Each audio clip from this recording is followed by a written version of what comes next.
Hi, hello, welcome to eBodha. This is Vidyasagar. Insurance for specially abled or differently abled అంటే person with disability ఏదైనా వైకల్యం ఉన్నటువంటి వ్యక్తులకు insurance policy ఇస్తారా ఇవ్వరా, ఒకవేళ ఇస్తే ఎటువంటి పాలసీలు ఇస్తారు, ఎంతవరకు ఇస్తారు, ఇస్తే ఎటువంటి కండిషన్స్ ఉంటాయి, తర్వాత గవర్నమెంట్కి సంబంధించి ఏమైనా స్పెషల్ స్కీమ్స్ ఉన్నాయా, వీటి గురించి ఈ వీడియోలో తెలుసుకోబోతున్నాం.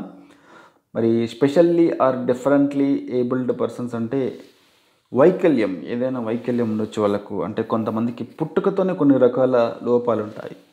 అంటే తను చూడకపోవచ్చు, కొంతమంది వినకపోవచ్చు, కొంతమంది మాట్లాడలేకపోవచ్చు, కొంతమంది కదలలేకపోవచ్చు, నడవలేకపోవచ్చు, అంటే వాళ్ళ సొంతంగా నడవలేకపోవచ్చు, ఏదైనా సపోర్ట్ వల్ల నడవచ్చు. కొంతమంది మెంటల్ కండిషన్ కరెక్ట్ లేకపోవడం, మధ్యలో కొన్ని రకరకాల డిసీజ్ రావటము, తర్వాత కొంతమందికి మల్టిపుల్ డిజబిలిటీస్ ఉండడము, తర్వాత కొంతమంది మధ్యలో వస్తాయి అంటే మెంటల్ డిజబిలిటీస్ కావచ్చు, ఇంకొంతమందికి యాక్సిడెంటల్ డిజబిలిటీ వస్తుంది. యాక్సిడెంటల్ వల్ల కూడా కొంతమంది చూపు కోల్పోవడం, మాట పడిపోవడం ఇటువంటివి జరుగుతూ ఉంటాయి. మరి ఇటువంటి కండిషన్లో ఉన్నటువంటి వ్యక్తులకు ఇన్సూరెన్స్ పాలసీస్ ఇస్తారా ఇవ్వరా అనేది ఇక్కడ క్లారిటీ తెచ్చుకుందాం. ముందుగా లైఫ్ ఇన్సూరెన్స్ చూద్దాం. లైఫ్ ఇన్సూరెన్స్ అంటే ఎవరైనా సంపాదించే వ్యక్తి అనుకోకుండా చనిపోయినప్పుడు వాళ్ళ కుటుంబ సభ్యులకు ఫినాన్షియల్ సపోర్ట్గా ఈ లైఫ్ ఇన్సూరెన్స్ పాలసీ ఉంటుంది. మరి ఇటువంటి డిజబిలిటీ పర్సన్స్ ఉన్న వాళ్ళకి ఇస్తారా ఇవ్వరా అంటే ఇస్తారు. కాకపోతే వాళ్ళు నార్మల్ వ్యక్తి ఏ విధంగా అయితే డబ్బులు సంపాదిస్తాడో వాళ్ళు కూడా ఒక ఇన్కమ్ అనేది ఉండాలి. అంటే ఈ డిజబిలిటీ ఉన్న పర్సను తన పనులు తను చేసుకోగలుగుతూ తను సంపాదించే వ్యక్తి అయినప్పుడు, ఉద్యోగం ద్వారానో వ్యాపారం ద్వారానో సంపాదన కూడా ఉందన్నప్పుడు ఖచ్చితంగా నార్మల్ వ్యక్తి ఏ విధంగా అయితే లైఫ్ ఇన్సూరెన్స్ పాలసీ తీసుకుంటాడో ఈ డిజబిలిటీ పర్సన్ ఉన్న వ్యక్తి కూడా లైఫ్ ఇన్సూరెన్స్ పాలసీ తీసుకోవచ్చు. కాకపోతే వాళ్ళకు ఉన్నటువంటి పర్సంటేజ్ని బట్టి కొన్ని మెడికల్ ఎగ్జామినేషన్స్ డిఫరెంట్గా ఉంటాయి. నార్మల్ వ్యక్తికి ఏ విధంగా అయితే పాలసీ ఇస్తారో అదేవిధంగా వీళ్ళకి కూడా పాలసీ తీసుకోవచ్చు లైఫ్ ఇన్సూరెన్స్లో. బట్ అతనికి డిజబిలిటీ ఉంది, ఎటువంటి ఇన్కమ్ లేదు అన్నప్పుడు పాలసీలు అయితే ఖచ్చితంగా ఇవ్వరు. బట్ ఇన్కమ్ ఉంది, తన పనులు తను చేసుకుంటున్నాడు అన్నప్పుడు నార్మల్ వ్యక్తికి ఏ విధంగా అయితే కండిషన్స్ ఉంటాయో అటువంటి కండిషన్స్ను అతను కూడా క్వాలిఫై అయితే కంపల్సరీ లైఫ్ ఇన్సూరెన్స్ పాలసీ తీసుకోవచ్చు.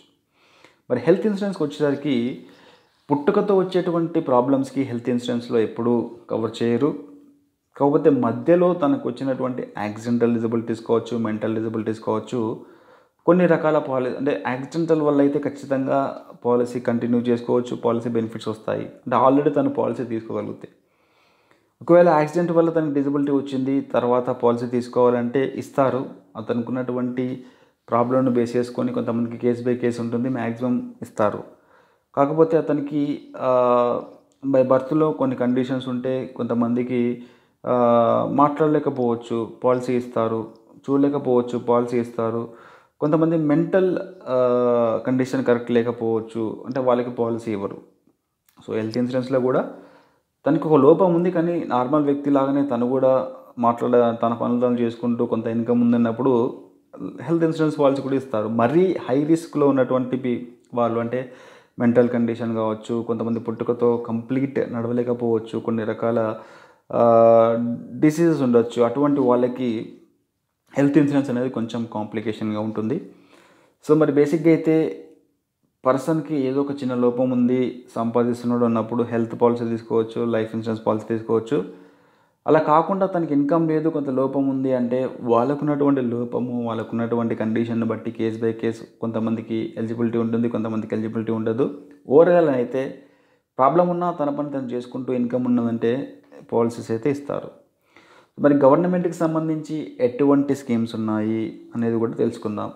సో మనకు స్టేట్ వైజ్, సెంట్రల్ వైజ్ కనుక చూసుకుంటే లైఫ్ ఇన్సూరెన్స్కి సంబంధించి ప్రత్యేకంగా గవర్నమెంట్ తరపు నుంచి వీళ్ళకి ఒక లైఫ్ ఇన్సూరెన్స్ స్కీమ్స్ అనేవి ప్రజెంట్ అయితే అందుబాటులో లేవు. ఇదివరకు ఎల్ఐసిలో ఒక 2 పాలసీస్ ఉండేవి, అవి ఇప్పుడైతే స్టాప్ అయిపోయినాయి.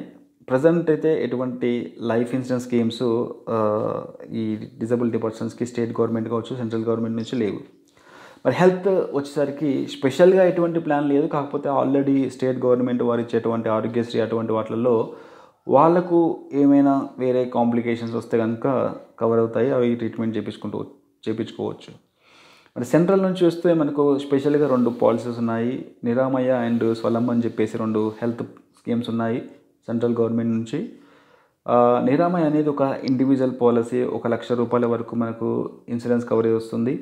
దానికంటూ మనం కొంత ప్రీమియం పే చేయాలి. అది కూడా బిలో పావర్టీ ఉంటే సంవత్సరానికి 250, అబోవ్ పావర్టీ ఉంటే సంవత్సరానికి ₹500 మనం పే చేస్తే మనకు ₹1,00,000 ఇన్సూరెన్స్ పాలసీ ఇస్తారు ఈ డిజబిలిటీ పర్సన్ ఉన్న వాళ్ళకి. దీన్ని తీసుకోవాలి అంటే మనకు నేషనల్ ట్రస్ట్ వారి దగ్గర కొంతమంది ఎన్‌జీఓస్ రిజిస్టర్ అయ్యి ఉంటారు. వాళ్ళ దగ్గర నుంచి ఈ పాలసీ మనం తీసుకోవచ్చు. మరి ఈ ఎన్‌జీఓస్ లిస్టు నేషనల్ ట్రస్ట్ వెబ్సైట్లో రిజిస్టర్డ్ ఆర్గనైజేషన్స్ అన్నీ ఉంటుంది. అందులో చాలా మీ డేటా వస్తుంది, ఎక్కడెక్కడ ఉన్నారో ఆ డేటాను చూసి మీరు కాల్ చేసి ఈ పాలసీ కావాలంటే వాళ్ళ ద్వారా తీసుకోవచ్చు. మరి స్వలంబు స్కీమ్ అనేది ఫ్యామిలీకి సంబంధించినటువంటి స్కీము. దీంట్లో 2,00,000 వరకు ఇన్సూరెన్స్ కవరేజ్ ఉంటుంది. తర్వాత ఇందులో ఒక పర్సన్కి ₹250 చొప్పున మనం పే చేయాల్సి వస్తుంది. ఇది కూడా ఎన్రోల్మెంట్ అనేది మనకు national institute of mental health and neuro సైన్స్కి సంబంధించి వీళ్ళు కొన్ని రకాల క్యాంప్స్ అవి ఇవి కండక్ట్ చేస్తూ ఉంటారు. వీళ్ళ దగ్గర నుంచి మనం ఈ స్కీమ్ తీసుకోవచ్చు. దీనికి ది న్యూ ఇండియా అస్యూరెన్స్ వారిలో నుంచి ఈ స్కీమ్ అనేది రన్ అవుతూ ఉంటుంది. సో బేసిక్గా ఈ 2 స్కీమ్స్ ఉన్నాయి. వీటిని ఎన్రోల్మెంట్ ప్రాసెస్ కొంచెం అంత ఈజీ కాదు, కొంచెం కష్టమవుతుంది. కాకపోతే కొంచెం ఓపికగా వాళ్ళని అప్రోచ్ అవ్వగలిగితే మీకు ఈ పాలసీలు అయితే తీసుకోవచ్చు. సో ఇది ఫ్రెండ్స్, పర్సన్ విత్ డిజబిలిటీ ఉన్నటువంటి వ్యక్తికి అతనికి ఉన్నటువంటి ఎటువంటి డిజబిలిటీ అయినా కానీ అతను కనుక ఇన్కమ్ ఉంది, నార్మల్ వ్యక్తిలాగా తను కూడా సంపాదిస్తున్నాడు అన్నప్పుడు లైఫ్ ఇన్సూరెన్స్ కావచ్చు, హెల్త్ ఇన్సూరెన్స్ కావచ్చు కంప్లీట్గా తీసుకోవచ్చు. అతనికి ఇన్కమ్ లేదు అన్నప్పుడే కొంత క్వశ్చన్ మార్క్ ఉంటుంది. అది కేస్ బై కేస్ అతను ఎలా ఉంది తన కండిషను అనే దాన్ని బట్టి కొంచెం హెల్త్ ఇన్సూరెన్స్లో ఇస్తారు. కాకపోతే లైఫ్ ఇన్సూరెన్స్లో ఖచ్చితంగా ఇన్కమ్ అనేది ఉండాలి. Okay friends, thank you for watching. ఇంకేమైనా మీకు డౌట్స్ ఉంటే కనుక కామెంట్లో చెప్పండి, నేను వాటికి సమాధానాలు ఇస్తాను. కావాలనుకుంటే ఈ నిరామయ అండ్ స్వలంబుకు సంబంధించి ప్రత్యేకంగా స్పెషల్ వీడియోస్ కూడా చేస్తాను. Okay friends, thank you once again. Have a nice day, good bye.